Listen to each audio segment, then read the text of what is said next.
5-minute Bible study, the Crucifixion, Part 2, the Garden. When surrender feels impossible, have you ever had a moment where you desperately wished God would change the plan? Where you could see what was coming and all you wanted was for him to take it away? If so, you'll find yourself right at home in the Garden of Gethsemane. The darkest night, after sharing the Passover meal with his disciples, Jesus leads them to a quiet garden at the foot of the Mount of Olives. Gethsemane, a place he's been before, a place of prayer. But tonight, something is different. My soul is overwhelmed with sorrow to the point of death. Stay here and keep watch with me, from Matthew 26:38.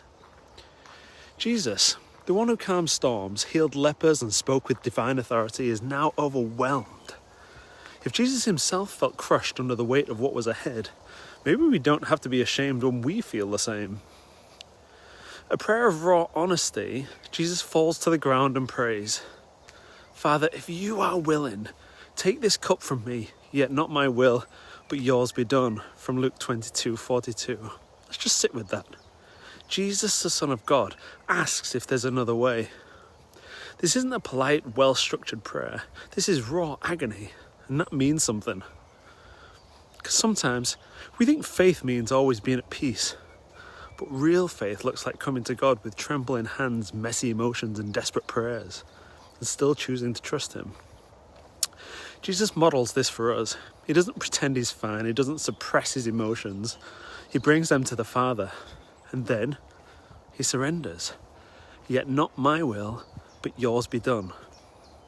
When the ones you rely on fall asleep, now, if you were facing the hardest night of your life, you'd probably want your closest friends to have your back, right?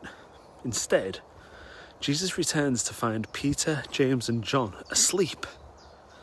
"Could you not keep watch for me for 1 hour?" from Matthew 26. Imagine that moment. The weight of the world on your shoulders and the people you trusted most can't even open their eyes. How often do we find ourselves disappointed by the ones we counted on? How often do we wish people would show up for us in our hardest moments, only to find they're absent, distracted, or just asleep? Jesus understands that feeling too, and yet he doesn't grow bitter. He doesn't push them away. He simply reminds them, the spirit is willing, but the flesh is weak. Even in his suffering, Jesus is patient with their weaknesses. Maybe we could be a little more patient with others and ourselves too. The kiss of betrayal, then footsteps. The glint of torches, the sound of metal on metal. Judas arrives, and he doesn't just point Jesus out, he kisses him. "Judas, are you betraying the Son of Man with a kiss?" from Luke 22. How bitter must that moment have been? Not a shout, not a command, but a kiss, an intimate sign of trust, twisted into an act of ultimate betrayal. And yet, Jesus doesn't flinch, he doesn't lash out, he doesn't turn and run. He lets it happen because love holds him there. So some reflection questions. What area of your life feels like Gethsemane right now, where you're struggling to surrender?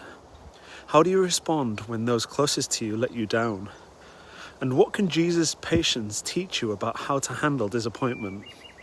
Next time, we'll stand in the courtroom where truth meets injustice.